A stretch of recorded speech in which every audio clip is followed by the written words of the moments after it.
Hey everybody, welcome. Good morning, good night, good evening, wherever you're hailing from. All right, sorry that I'm a little bit late. It's a little 3 minutes after. I'm so sorry. But we're just gonna jump right on in. All right, so we have all been in a place where we've had moments where we're in a disagreement with our partner, with our spouse, boyfriend, girlfriend, and it escalates into like this full blown fight, right? We have all been there. Emotions are running high, and once the dust settles after that argument, you're left feeling like with this knot in your chest, with tension in the air so thick you can cut it with a knife. You're giving each other the side eye, and maybe you even feel a little bit guilty about what was said, what you did, and maybe even a little bit hurt. And now you're walking on eggshells. You don't know if it's okay to start a conversation. You're trying to figure out what to do, or if you should do anything.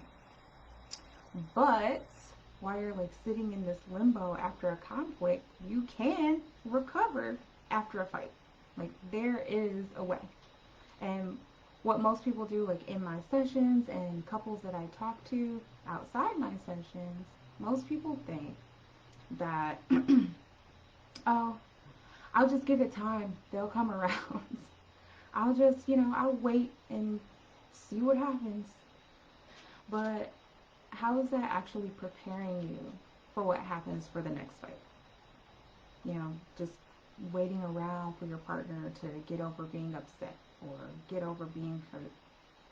How is that recovering anything?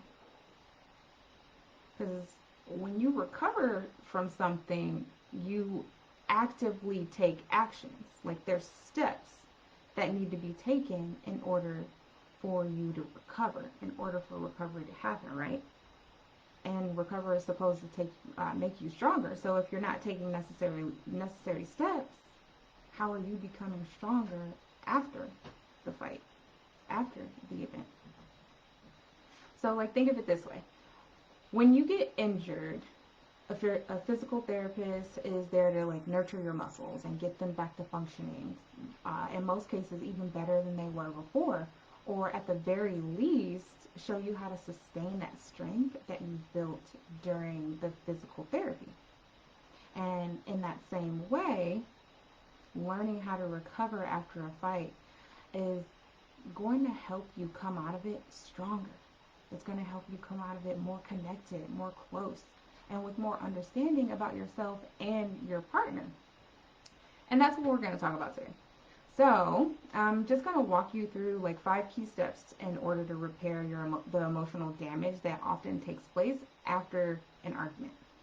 So these 5 steps are literally practical ways and relatable ways that you can use to restore the trust and the closeness that was damaged in the fight that you had. And so the steps that I give you, it's 1, 2, 3, 4, 5, boom, boom, boom. They're to be done in order. So just to keep it simple, oh, hold on 1 second.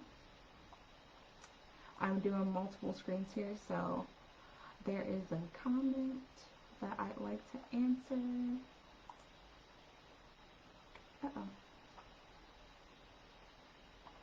Okay. So, could I please speak up? Yes, I can. All right. I am a bit soft-spoken, so I do apologize for that. So, okay. Let me know if this is better, or let me turn up my volume.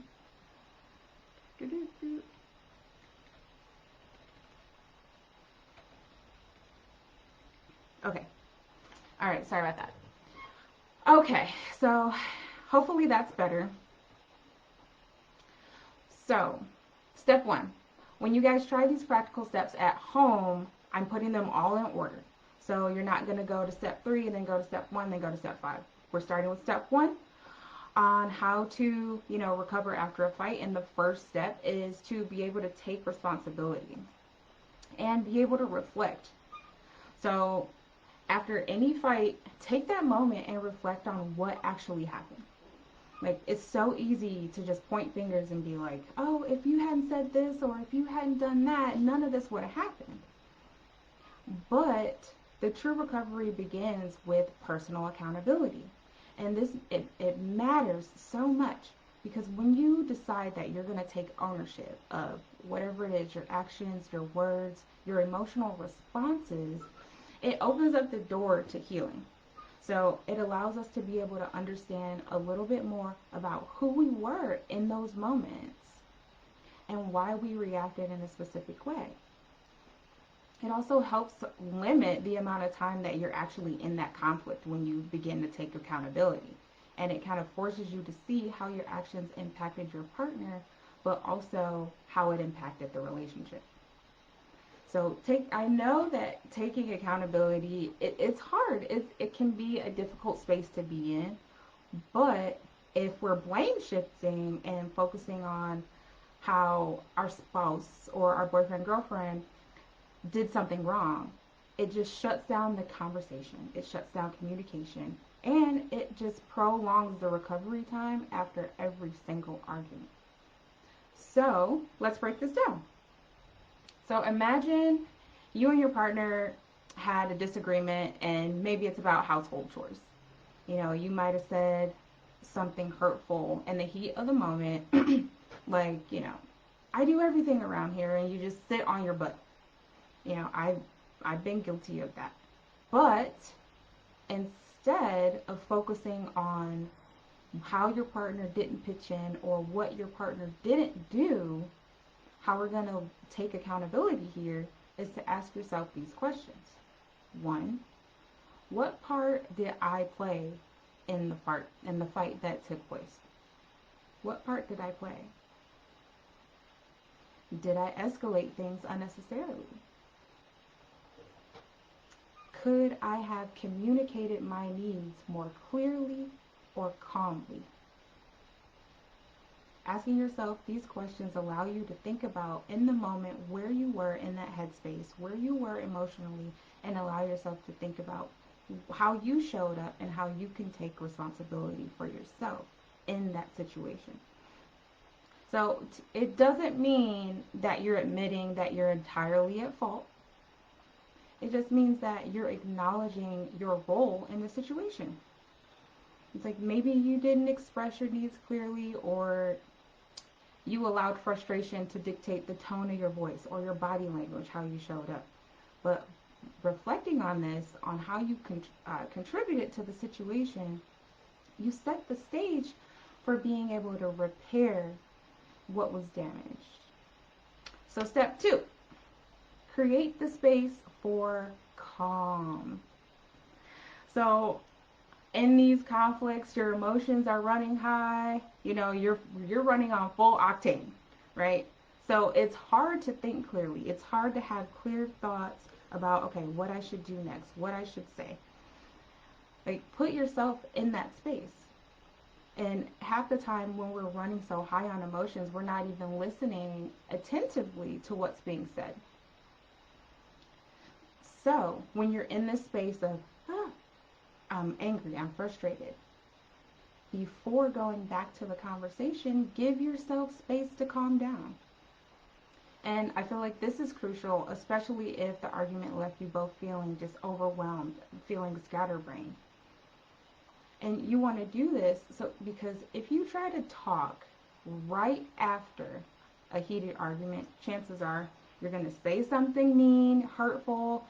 You're going to say something to your significant other that you're going to regret, or the conversation is just going to get stuck in this cycle of defensiveness.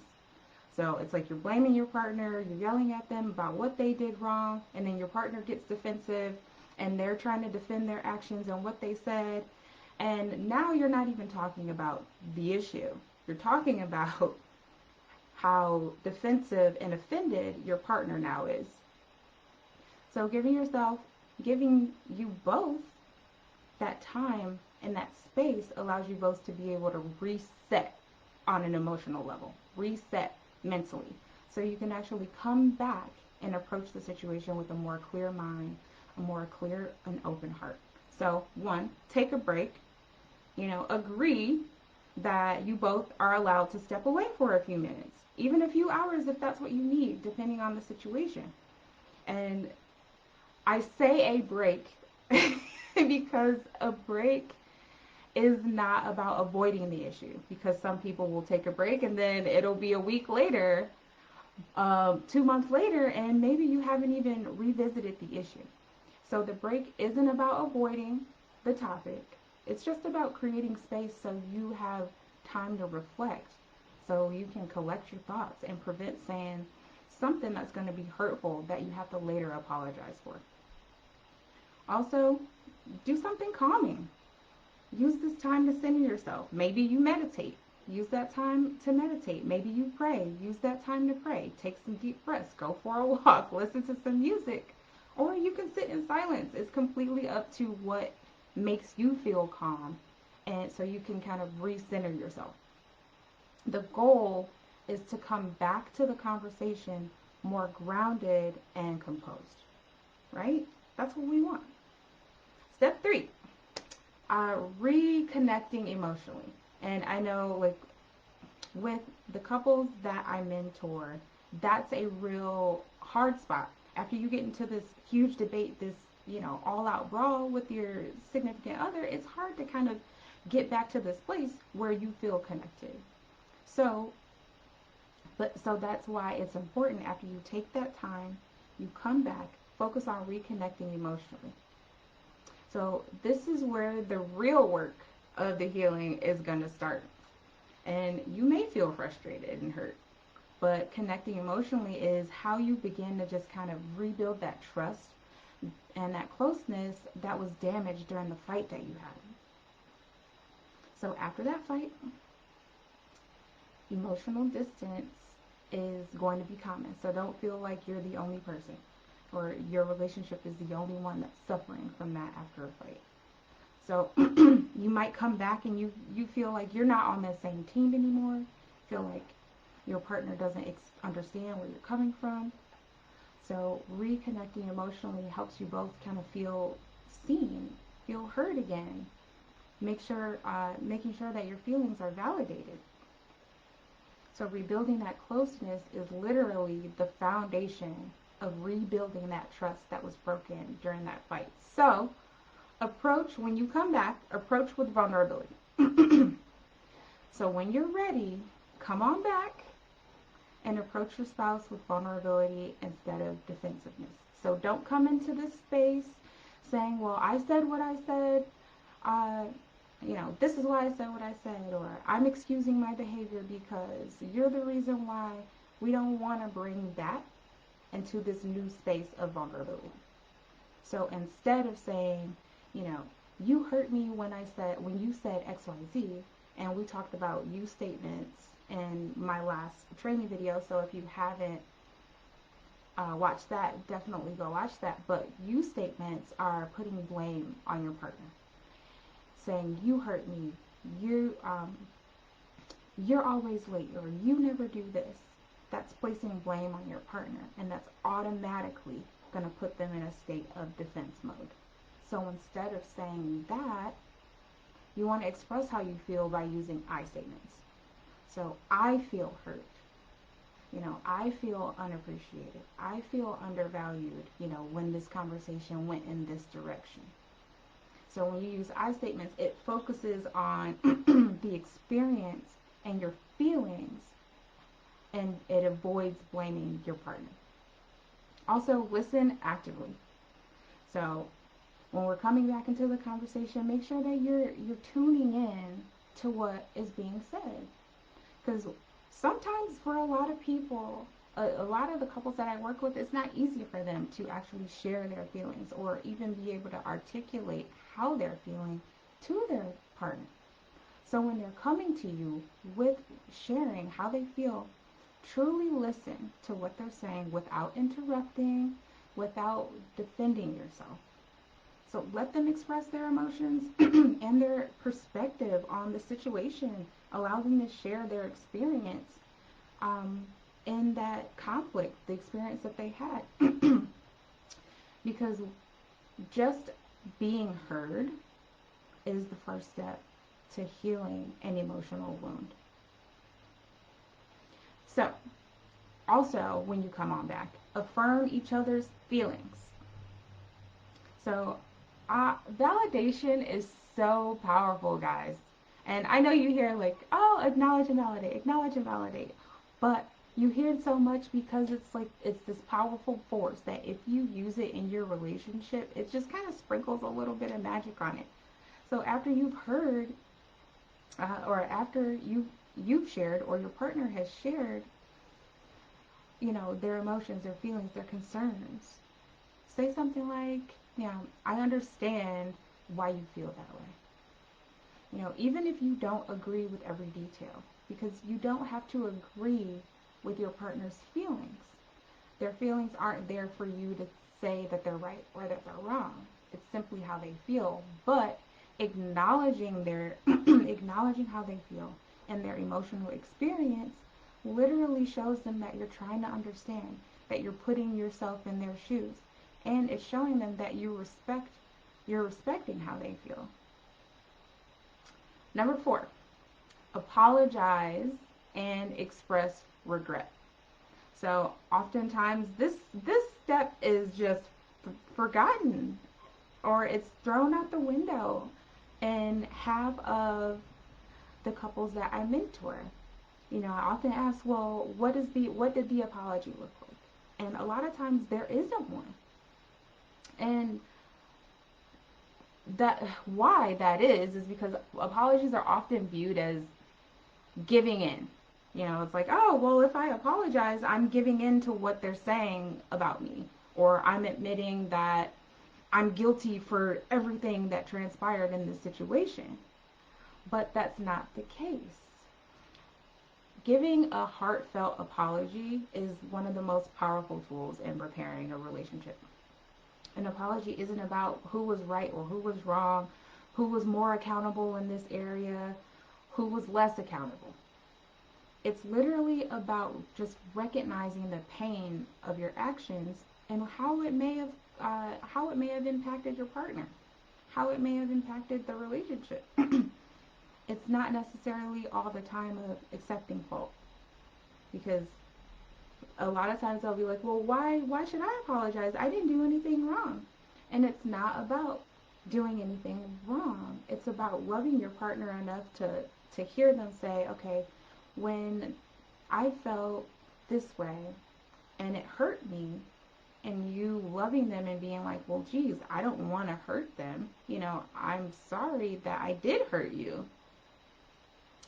It's literally just recognizing the pain that your actions may have caused your partner. So it shows your partner that you care about their emotional experience, that you regret causing them pain. Like, it's also a signal that you're committed to repairing the relationship, as opposed to just letting resentment fester over time by simply not apologizing. So how we can do this in our relationships is acknowledge the impact. So instead of just saying, I'm sorry, I'm sorry, I'm sorry, instead of just saying I'm sorry, the words, take it a little bit further, take it a step further, and acknowledge what the specific hurt was. So I'm sorry for, I know you guys have heard that. Maybe you've apologized to someone in the past and they say, well, what are you apologizing for? It's not meant to be, sarcastic or, pretentious. It's literally how a lot of people receive a genuine apology if you are saying exactly what you're apologizing for. So it could sound something like, I'm sorry that I raised my voice during this argument. I know it upset you, and that's not how I want to communicate with you. Boom. You said the words I'm sorry, and you're expressing regret about the specific thing that was said or done. And that helps your partner be able to receive that as a genuine, authentic apology. So, next, expressing regret in that apology. So, share how you feel about the situation. Be honest. You might say something like, I regret that we ended up fighting like this, and I care about our relationship, and I don't want us to be in disagreement. It's okay to share how you feel and know that you're not, not going to be judged or not going to be rejected. Step out on that limb and just express regret for whatever the situation was, whatever the conflict was, your part in the conflict. And commit to change. So let your partner know your plan, how you plan to do things differently going forward. What are the things that you want or need their support in order to do things differently going forward? So you had this conflict and you're learning to listen and understand where you guys went wrong, where the struggle was, what happened, right? You don't want to be trapped in this cycle of doing the same thing over again and then wondering what's happening to your relationship. So let your partner know, hey, I'm going to work on managing my emotions better in the future so we don't have to keep going through this cycle of escalation. And step 5, the final step. If you're with me, go ahead. If you're still with me through all of this and this is making sense, just put it in the comments. Okay, so step 5, take action to prevent future fights. Because the whole reason, we have the whole reason why we're here is so we can learn enough to be able to manage the conflicts that we're in, but also be able to prevent unnecessary fights from happening. So it's important that you're learning from the conflict because you're not having a disagreement or this fight for no reason.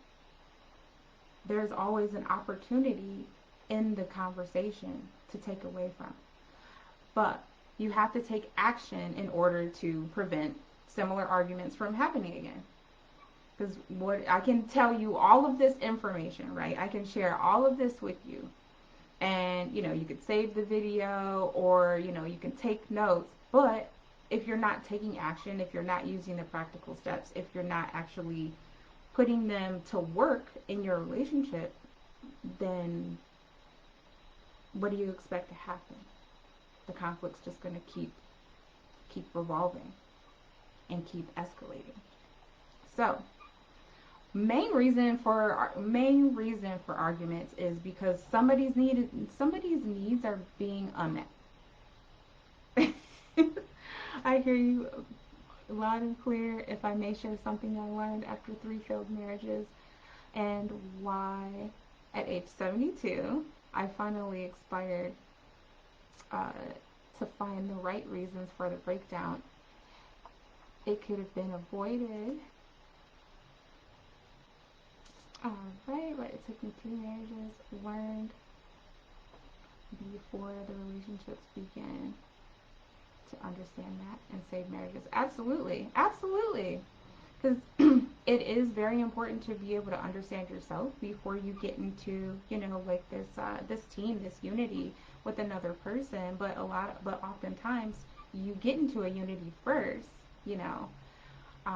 before you start to understand yourself. And that growth can happen together, but sometimes you grow apart. And it's awesome that you've gone through that situation and you've been able to, learn from that. So I'm sure that looking back on it, you have such growth mentally and emotionally with what you've gone through in your past relationships. So kudos to you, Bob. Okay. So, so arguments mostly start from having an unmet need. Maybe your partner doesn't listen to you. Maybe they don't see you. Maybe there's reoccurring patterns of behavior that have gone unchecked over a period of time. Whatever that unmet need is, typically that's where arguments are stemming from. So you need to, you don't need to, but I encourage you to discuss these solutions together.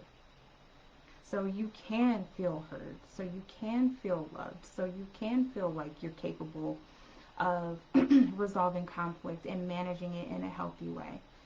Doing these will help you, having this conversation, this discussion about solutions to your struggle in your relationship the more you do it, it's going to help you feel more capable at being able to avoid the same pitfalls over and over and creating the same conflict over and over like you're on a merry-go-round. So what you want to do is address the underlying issue. Because most times with couples, when they fight, it's just a symptom of a deeper problem. So, for example, if the argument is about chores, then perhaps it's not about the dishes in the sink. It's about how you feel undervalued, unappreciated. Maybe you feel overwhelmed. So if it's about spending time together, we don't spend enough time together. It might not be about going out on a date or going to the specific place or traveling. It might be because you're just feeling emotionally disconnected from your significant other and you're craving that closeness, but it's coming out as conflict. It's coming out as, we don't go on dates. So be vulnerable enough to actually talk to your partner about the root cause. Find a resolution that works for the both of you, not just for one person, because if it's only working for one party, it's not a resolution. If one party is just kind of going along with what you want, if you're I hate to say one party, but if your spouse, your significant other, your boyfriend, girlfriend is just kind of going along with what you're saying, but their needs are still being unmet, but they're trying to avoid conflict by just agreeing, that's not a compromise. Both of you, the compromise or the solution needs to work for both of you. But also set boundaries and set new agreements. You can be together and married for 10 years and still set new visions and new agreements in your relationship. You can reestablish certain boundaries in your relationship, because guess what? You're not the same person you were 10 years ago. You grow over time. You learn things about yourself. You learn things about your partner. You adjust to make sure that you're accommodating your needs but also serving your partner. So you're allowed to set those boundaries and make new agreements with your partner. Maybe you agree to communicate more openly when you're feeling overwhelmed. And so you're like, okay, during this particular conflict, I tend to get overwhelmed and then I shut down. So what I want to do is be able to communicate with you about, okay, I'm feeling overwhelmed right now. I need a minute. And that way it gives your partner another layer to be able to understand what you need so they can support you in the way that you need it. Or maybe commit to setting aside time each week to talk about any issues before they escalate, as Bob was saying. So these small little agreements, like, they sound so simple, and they can be, but I know that if you're practically trying to inject these new habits into your relationship, it can be a little wonky at first, and that's okay, because it's not about being perfect. It's about just progressing. So these little small changes in your relationship can make a huge difference on preventing future conflict. So recovering from a fight isn't about forgetting what happened, isn't about avoiding the disagreement. It's about healing and growing together.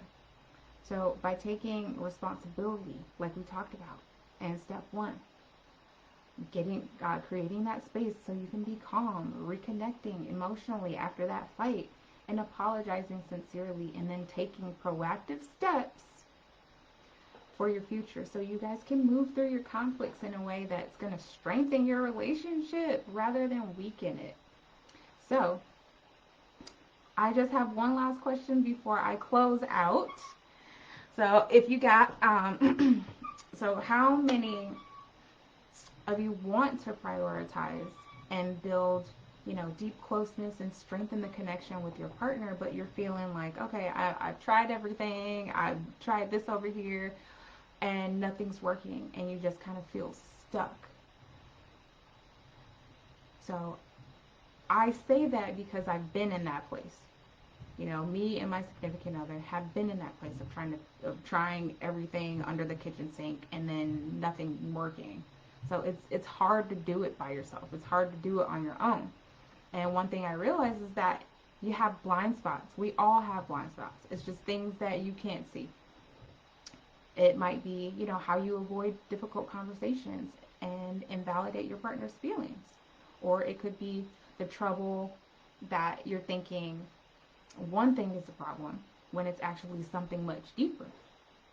And when these blind spots, when they come up, it's difficult to actually know how to resolve the issues in your relationship, making it harder to get the relationship you actually want and to be able to sustain it, without falling back into old habits, like not being vulnerable. And that's actually what I specialize in. So my main coaching is revolved around managing, navigating, and resolving conflict, effective communication without, dismissing your partner or disrespecting them, and deepening their emotional connection long term. Not just putting a band-aid on it and being like, okay. And I'm really good at that. So what I do with my clients in my program, it's called Honeymoon Forever. It's the gold standard for literally solving conflict and communication struggles. So if you were, listening to this and you feel like, okay, I want to start reigniting the spark in my relationship. I want to trade, emotional distance for like that closeness and that connection. If you want to start building a partnership that is going to thrive long term instead of being in a state of survival, just like me and my significant other have, and that's something you want help with, just direct message me the word mentor. And it's like with this program, it's literally, I call it the fast track because I literally integrate like years worth of knowledge, failure, trial and error in a fraction of the time that you've already spent trying to figure this out on your own. And so here's just a quick review or overview of what would happen. So you're like, okay, I want to check this out. I want to check this program out. I just want to do a little chat with you. No problem. Direct message me the word mentor, and then I'll reach out back to you and we'll just have a quick conversation. I'll talk to you about what's going on with you, your partner, and get clear about where you guys are at with your conflict and communication. And I will give you an actionable plan to be able to fix what's relevant to you and what's relevant in your life right now. If I can't help you, I'll tell you that. No problem. No skin off my back. I'll just connect you with somebody who I feel like would be better for you or give you something that would be more helpful. But if I'm confident that I know how to fix what's going on in your relationship, that I can get you to the goal that you have for your relationship and be able to solve the problems that you're having forever, I mean, think about it yourself. It just might be the best decision that you ever make. So again, just direct message me the word mentor. And if you got value out of this training today, just put value and let me know, because I'm here to help you guys. We dropped some real cool nuggets today, and I encourage you to put these tools to practice, because just see how they transform your relationship. Even if you used step one tool out of all of the 5 that we went over today, share it in the comments. How'd you feel when you were trying to, practice this tool? How receptive was your significant other in trying to apply this tool? What worked? What didn't? Share it in the comments, because you have to take a step for yourself and your relationship. You have to take action. We already know what's not working. So we have to take steps towards something new that just might be the breakthrough that you need in your relationship. All right, guys, this is the end of the training, and I will see you next Tuesday. Bye.